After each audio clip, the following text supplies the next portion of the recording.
por absolutamente contrario a las normas de la vida, causó en los espíritus una perturbación enorme, efecto a todas luces justificado. Basta recordar que no existe noticia en los 40 volúmenes de la historia universal, ni siquiera un caso para muestra, de que alguna vez haya ocurrido un fenómeno semejante, que pasara un día completo, con todas sus pródigas 24 horas, contadas entre diurnas y nocturnas, matutinas y vespertinas, sin que se produjera un fallecimiento por enfermedad, una caída mortal, un suicidio conducido hasta el final, nada de nada, como la palabra nada.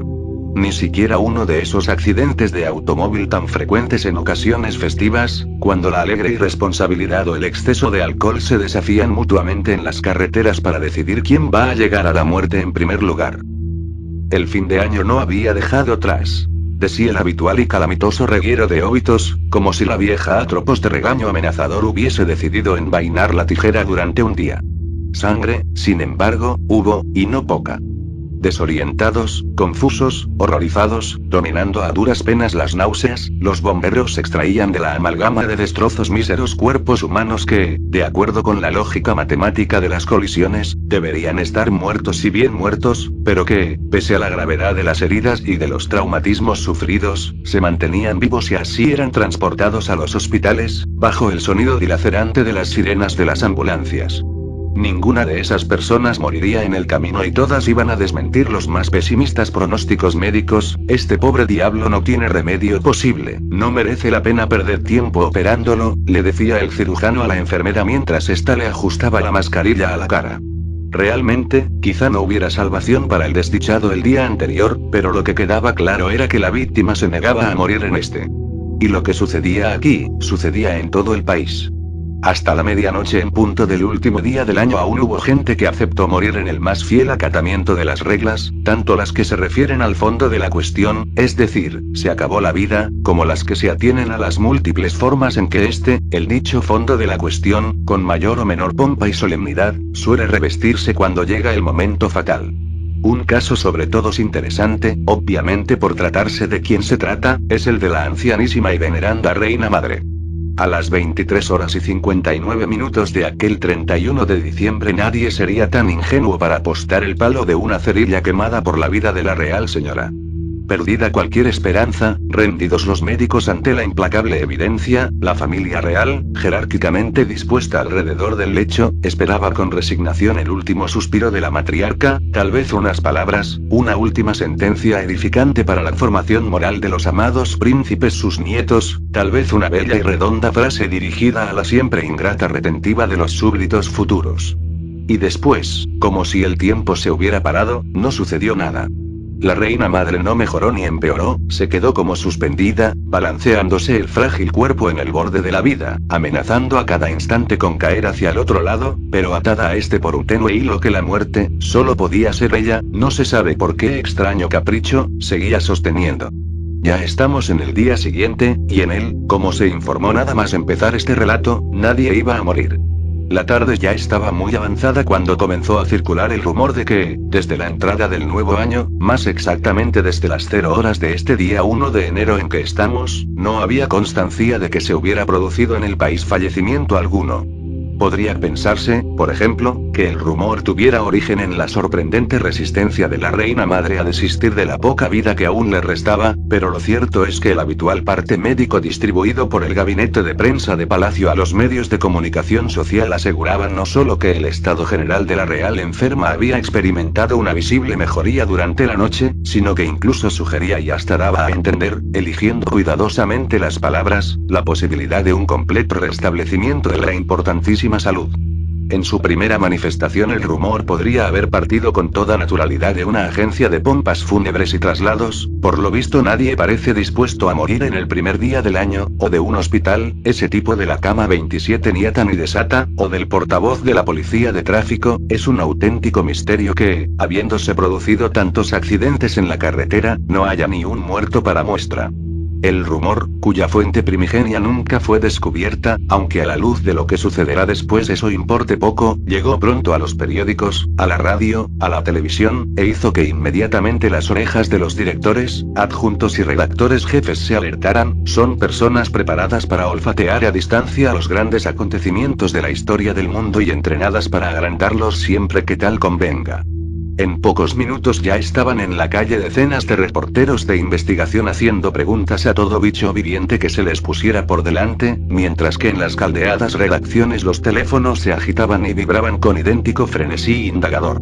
Se realizaron llamadas a los hospitales, a la Cruz Roja, a la morgue, a las funerarias, a las policías, a todas, con comprensible exclusión de la secreta, y las respuestas llegaban siempre con las mismas lacónicas palabras: no hay muertos.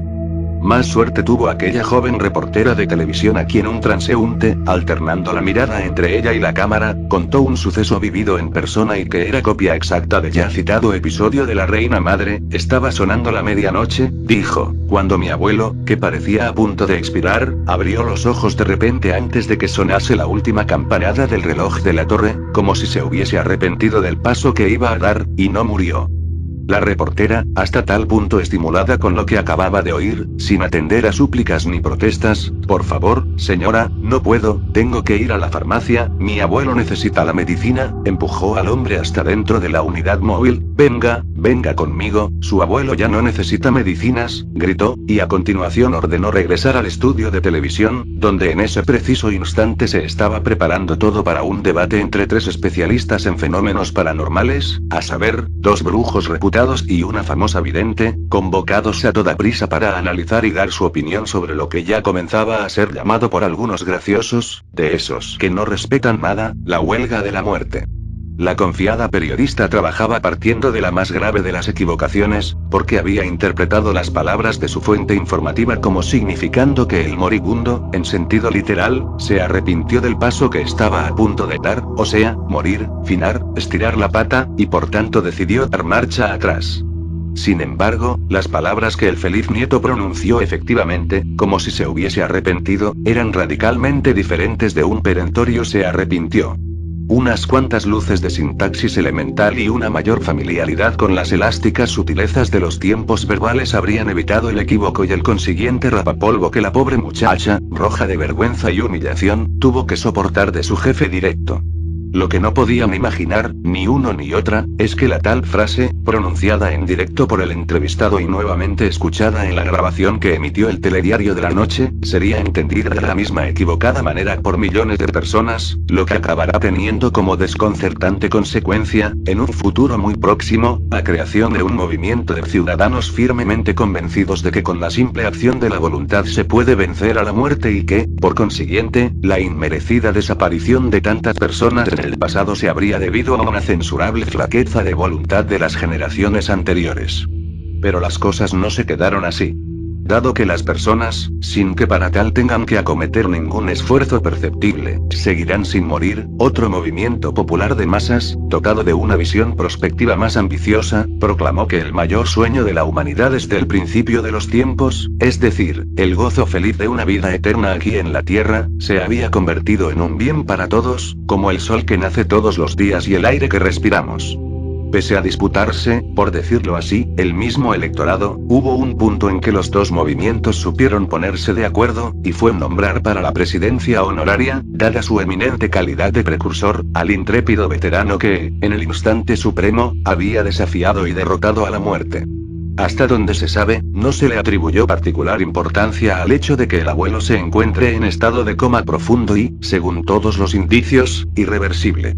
Aunque la palabra crisis no sea ciertamente la más apropiada para caracterizar los singularísimos sucesos que venimos narrando, por tanto sería absurdo, incongruente y atentatorio contra la lógica más común hablar de crisis en una situación existencial justamente privilegiada por la ausencia de la muerte. Se comprenderá que algunos ciudadanos, celosos de su derecho a una información veraz, se pregunten a sí mismos, y unos a otros, ¿qué diablos pasa con el gobierno, que hasta ahora no ha dado la menor señal de vida? es cierto que el ministro de Sanidad, interpelado cuando pasaba en el breve intervalo entre dos reuniones, había explicado a los periodistas que, teniendo en cuenta la falta de elementos suficientes de juicio, cualquier declaración oficial sería forzosamente prematura. Estamos tratando de colegir las informaciones que nos llegan de todo el país, añadió, y realmente en ninguna se hace mención de fallecimientos, pero, como se puede suponer, pillados por sorpresa como todo el mundo, todavía no estamos preparados para enunciar una primera idea sobre el origen del fenómeno y sobre sus implicaciones, tanto las inmediatas como las futuras.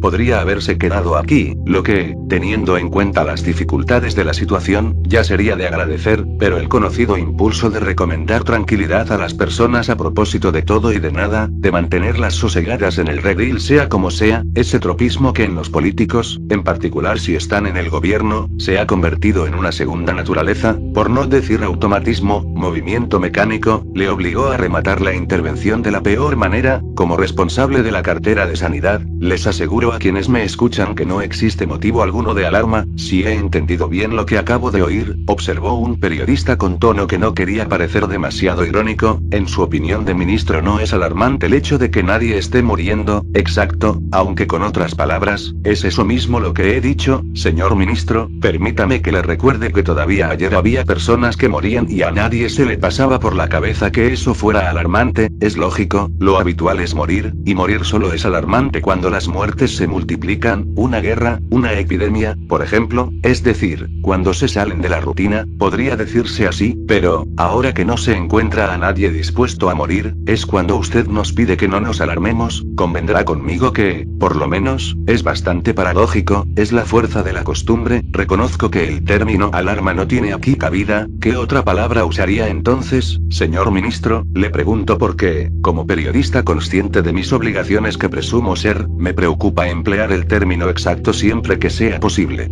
Ligeramente enfadado con la insistencia, el ministro respondió secamente, no una, sino 4, ¿cuáles, señor ministro? No alimentemos falsas esperanzas.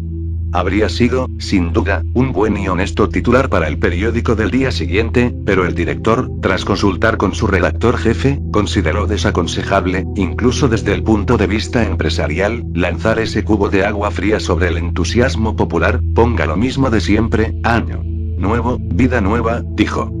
En el comunicado oficial, finalmente difundido cuando la noche ya iba avanzada, el jefe del gobierno ratificaba que no se había registrado ninguna defunción en todo el país desde el inicio del nuevo año, pedía comedimiento y sentido de la responsabilidad en los análisis e interpretaciones que del extraño suceso pudieran ser elaborados, recordaba que no se debería excluir la posibilidad de que se tratara de una casualidad fortuita, de una alteración cósmica meramente accidental y sin continuidad, de una conjunción excepcional de coincidencias intrusas en la ecuación espacio-tiempo, pero que, por si acaso, ya se habían iniciado contactos exploratorios ante los organismos internacionales competentes para habilitar al gobierno en una acción tanto más eficaz cuanto más concertada pudiera ser.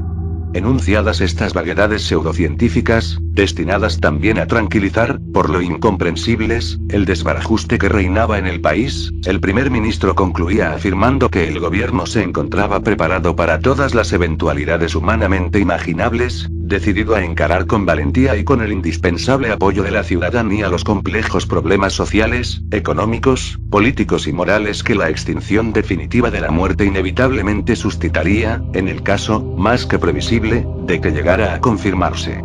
Aceptaremos el reto de la inmortalidad del cuerpo, exclamó con tono arrebatado, si es esa la voluntad de Dios, a quien agradeceremos por siempre jamás, con nuestras oraciones, que haya escogido al buen pueblo de este país como su instrumento. ¿Significa esto, pensó el jefe del gobierno al terminar la lectura, que estamos con la soga al cuello? No se podía imaginar hasta qué punto la soga iba a apretarle. Todavía no había pasado media hora cuando, en el coche oficial que lo conducía a casa, recibió una llamada del cardenal. Buenas noches, señor primer ministro. Buenas noches, eminencia. Le telefoneo para decirle que me siento profundamente consternado. También yo, eminencia. La situación es muy grave, la más grave de cuantas el país ha vivido hasta hoy. No se trata de eso, ¿De qué se trata entonces, Eminencia? Es deplorable desde todos los puntos de vista que, al redactar la declaración que acabo de escuchar, usted no tuviera en cuenta aquello que constituye los cimientos, la viga maestra, la piedra angular, la llave de la bóveda de nuestra santa religión. Eminencia, perdone, recelo no comprender a dónde quiera llegar. Sin muerte, óigame bien, señor primer ministro, sin muerte no hay resurrección, y sin resurrección no hay iglesia. Demonios, no he entendido lo que ha dicho, repítalo, por favor. Estaba callado, Eminencia, probablemente habrá sido alguna interferencia causada por la electricidad atmosférica, por la estática, o un problema de cobertura. El satélite a veces falla. Decía usted que, decía lo que cualquier católico, y usted no es excepción, tiene obligación de saber, que sin resurrección no hay iglesia. Además, ¿cómo se le metió en la cabeza que Dios podría querer su propio fin? Afirmarlo es una idea absolutamente sacrílega, tal vez la peor de las blasfemias. Eminencia, no he dicho que Dios quiera su propio fin, no con esas exactas palabras, pero admitió la posibilidad de que la inmortalidad del cuerpo resultara de la voluntad de Dios. No es necesario estar doctorado en lógica trascendental para darse cuenta de que quien dice una cosa dice la otra. Eminencia, por favor, créame, fue una simple frase de efecto destinada a impresionar, un remate del discurso, nada más. Bien sabe que la política tiene estas necesidades, también la iglesia las tiene, señor primer ministro, pero nosotros meditamos mucho antes de abrir la boca, no hablamos por hablar, calculamos los efectos a distancia. Nuestra especialidad, si quiere que le dé una imagen que se comprenda mejor, es la balística. Estoy desolado, Eminencia, en su lugar yo también lo estaría.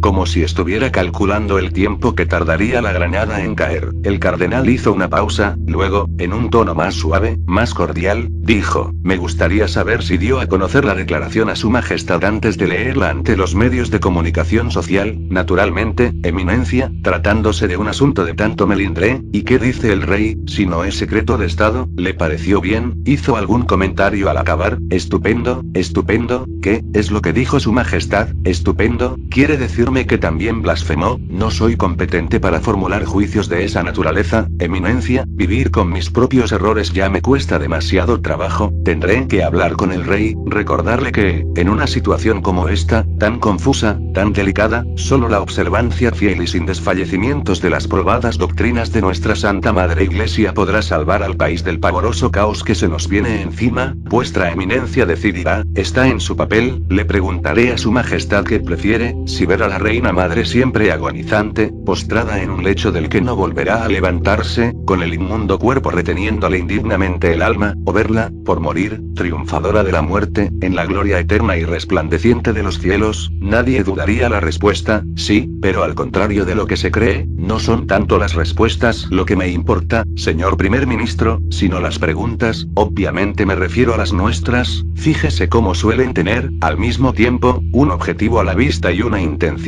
que va escondida detrás. Si las hacemos no es solo para que nos respondan lo que en ese momento necesitamos que los interpelados escuchen de su propia boca, es también para que se vaya preparando el camino de las futuras respuestas, más o menos como en la política, Eminencia. Así es, pero la ventaja de la Iglesia es que, aunque a veces no lo parezca, al gestionar lo que está arriba, gobierna lo que está abajo.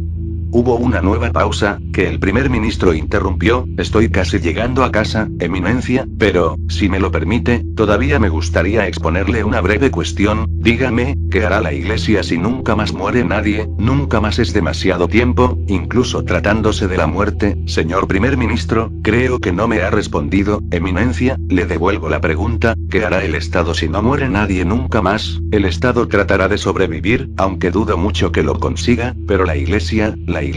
señor primer ministro, está de tal manera habituada a las respuestas eternas que no puedo imaginarla dando otras, aunque la realidad las contradiga. Desde el principio no hemos hecho otra cosa que contradecir la realidad, y aquí estamos. ¿Qué dirá el Papa? Si yo lo fuera, que Dios me perdone la estulta vanidad de pensarme como tal, mandaría poner en circulación una nueva tesis, la la de la muerte pospuesta, sin más explicaciones. A la Iglesia nunca se le ha pedido que explicara esto o aquello. Nuestra otra especialidad, además de la balística, ha sido neutralizar, por la fe, el espíritu curioso. Buenas noches, Eminencia, hasta mañana, si Dios quiere, señor primer ministro, siempre si Dios quiere. Tal como están las cosas en este momento, no parece que pueda evitarlo. No se olvide, señor primer ministro, que fuera de las fronteras de nuestro país se sigue muriendo con toda normalidad, y eso es una buena señal. Cuestión de punto de vista, Eminencia, tal vez fuera nos estén mirando como un oasis, un jardín, un nuevo paraíso, o un infierno, si fueran inteligentes. Buenas noches, Eminencia, le deseo un sueño tranquilo y reparador. Buenas noches, señor primer ministro, si la muerte decide regresar esta noche, espero que no tenga la ocurrencia de elegirlo a usted. Si la justicia en este mundo no es una palabra vana, la reina madre debería irse antes que yo. Le prometo no denunciarlo mañana ante el rey. Cuánto se lo agradezco, Eminencia. Buenas noches, buenas noches.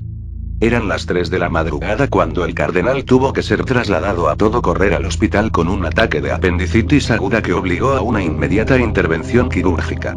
Antes de ser succionado por el túnel de la anestesia, en ese instante veloz que precede a la pérdida total de la conciencia, pensó lo que tantos otros han pensado, que podía morir en la operación. Después recordó que tal ya no era posible, y, finalmente, en un último destello de lucidez, todavía se le pasó por la mente la idea de que si, a pesar de todo, muriese de verdad, eso significaría que habría, paradójicamente, vencido a la muerte. Arrebatado por una irresistible ansia de sacrificio, iba a implorar a Dios que lo matase, pero no llegó a tiempo de poner las palabras en orden. La anestesia le ahorró el supremo sacrilegio de querer transferir los poderes de la muerte hacia un Dios más generalmente conocido como dador de vida. Aunque hubiese sido inmediatamente puesto en ridículo por los periódicos de la competencia, que fueron capaces de arrancar de la inspiración de sus redactores principales los más diversos y sustanciosos titulares, algunas veces dramáticos, líricos otras, y, aunque pocos, filosóficos o místicos, cuando no de conmovedora ingenuidad, como el de un diario popular que se contentó con la pregunta, ¿y ahora qué será de nosotros?, añadiendo al final de la frase el alarde gráfico de una enorme interrogación. El ya comentado titular Año Nuevo, Vida Nueva, pese a su aflictiva banalidad, cayó como miel sobre hojuelas en algunas personas que, por temperamento natural o educación adquirida, preferían por encima de todo la firmeza de un optimismo más o menos pragmático, incluso cuando tuvieran motivos para sospechar que se trataba de una mera y tal vez fugaz apariencia. Habiendo vivido estos días de confusión, en lo que creían que era el mejor de todos los mundos posibles y probables, descubrían, complácidos, que lo mejor realmente, estaba llegando ahora. Ya lo tenían ahí mismo, ante la puerta de casa, una vida única, maravillosa, sin el miedo cotidiano a la chirriante tijera de la parca, la inmortalidad en la patria que nos dio el ser, a salvo de incomodidades metafísicas y gratis para todo el mundo, sin un sobrelacrado para abrir a la hora de la muerte, tú al paraíso, tú al purgatorio, tú al infierno. En esta encrucijada se separaban en otros tiempos, queridos compañeros de este valle de lágrimas llamado tierra, nuestros destinos en el otro mundo. Así pues, no tuvieron los periódicos reticentes o problemáticos otra solución, y con estos las televisiones y las radios afines, que unirse a la marea alta de alegría colectiva que se extendía de norte a sur y de este a oeste, refrescando las mentes temerosas y arrastrando lejos de la vista la larga sombra de Tartos. Con el paso de los días, y viendo que realmente no moría nadie, los pesimistas y los escépticos, poco a poco al principio, después en masa, se fueron uniendo al mare magnum de ciudadanos que aprovechaban todas las ocasiones para salir a la calle y proclamar, y gritar, que, ahora sí, la vida es bella. Un día, una señora en estado de viudez reciente, no encontrando otra manera de manifestar la nueva felicidad que le inundaba el ser, bien es verdad que con el ligero dolor de saber que, al no morir ella, nunca más volvería a ver al llorado difunto, tuvo la ocurrencia de colgar en la calle, en el florido balcón de su comedor, la bandera nacional. Fue lo que se suele llamar dicho y hecho. En menos de 48 horas el abanderamiento se extendió por todo el país, los colores y los símbolos de la bandera ocuparon el paisaje, con mayor visibilidad en las ciudades por la evidente razón de que se benefician de más balcones y ventanas que el campo. Era imposible resistirse a tal fervor patriótico, sobre todo porque, llegadas de no se sabe dónde, comenzaron a difundirse ciertas declaraciones inquietantes, por no decir francamente amenazadoras, como por ejemplo, quien no ponga la inmortal bandera de la patria en la ventana de su casa no merece estar vivo, quienes no anden con la bandera nacional bien a la vista es porque se han vendido a la muerte, únete, sé patriota, compra una bandera, compra otra más, abajo los enemigos de la vida, la suerte que tienen es que ya no haya muerte. Las calles eran un auténtico real de insignias desplegadas batidas por el viento, si soplaba, o, cuando no, un ventilador eléctrico colocado con maña hacía esa función, y si la potencia del aparato no era suficiente para que el estandarte virilmente ondease, obligándolo a dar esos chasquidos de látigo que tanto exaltan a los espíritus marciales, al menos permitía que honrosamente ondearan los colores de la patria. Algunas personas, pocas, con mucho sigilo murmuraban que aquello era una exageración, un despropósito, que más pronto que tarde no quedaría más remedio que retirar ese enredo de banderas, y cuanto antes lo hagamos, mejor, porque de la misma manera que demasiada azúcar en el pudín empacha el paladar y perjudica el proceso digestivo, también el normal y más que justo respeto por los emblemas patrióticos acabará convertido en chacota si permitimos que resbalen auténticos atentados contra el pudor, como los exhibicionistas de gabardina de execrada memoria. Además, decían, si las banderas están ahí para celebrar el hecho de que la muerte ha dejado de matar, una de dos, o las retiramos antes de que hartos comencemos a detestar los símbolos de la patria, o vamos a pasar el resto de la vida, es decir, la eternidad, sí, decimos bien, la eternidad, mudándolos cada vez que los pudra la lluvia, que el viento los desgarre o el sol les coma los colores. Eran poquísimas las personas que tenían la valentía de poner así, públicamente, el dedo en la llaga, y hubo un pobre hombre que tuvo que pagar el antipatriótico desahogo con una paliza que, si no se le terminó allí la pobre vida, fue porque la muerte había dejado de operar en este país desde primeros de año. No todo es fiesta, porque, al lado de unos cuantos que ríen, siempre habrá otros que lloren, y a veces, como en el presente caso, por las mismas razones. Importantes sectores profesionales, seriamente preocupados con la situación, ya comenzaron a transmitir la expresión de su descontento ante quien procediera. Como era de esperar, las painras y formales reclamaciones llegaron de las empresas del negocio funerario. Brutalmente desprovistos de su materia prima, los propietarios comenzaron haciendo el gesto clásico de llevarse la mano a la cabeza, gimiendo en plañidero coro, ¿y ahora, qué será de nosotros? Pero luego, ante la perspectiva de una catastrófica quiebra que a del gremio funéreo salvaría, convocaron asamblea general del sector, a cuyo término, tras acaloradas discusiones, todas ellas improductivas porque todas, sin excepción, se daban de bruces contra el muro indestructible de la falta de colaboración de la muerte, esa a que se habían habituado, de padres a hijos, como algo que por naturaleza les era debido, aprobaron un documento para someterlo a la consideración del gobierno de la nación, documento que adoptaba la única propuesta constructiva, sí, aunque también hilarante, que fue presentada a debate. Se van a reír de nosotros, avisó el presidente de la mesa, pero reconozco que no tenemos otra salida, o esto, o será la ruina del sector.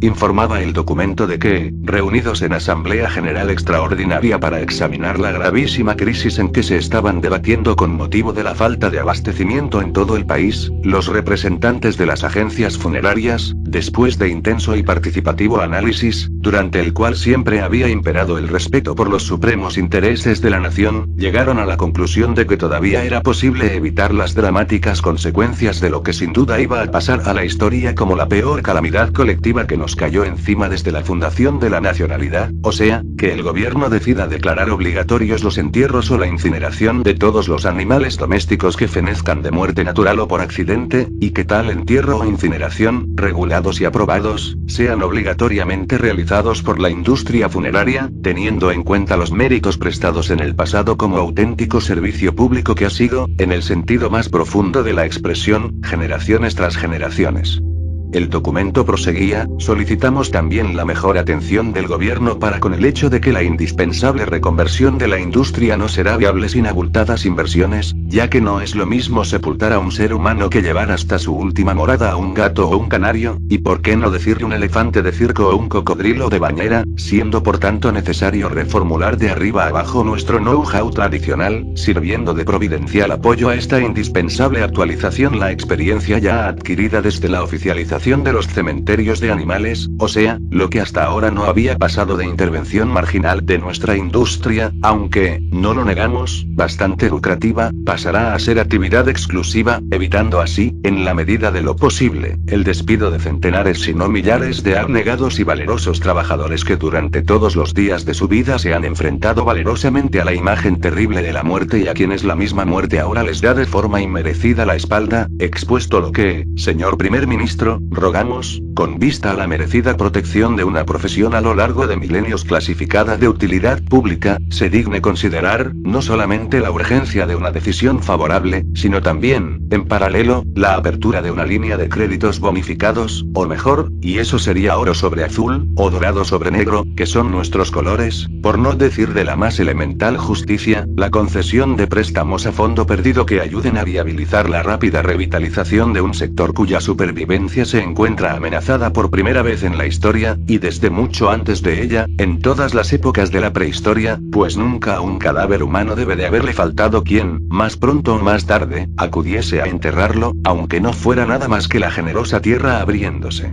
Respetuosamente, solicitamos de VE que atienda nuestra solicitud.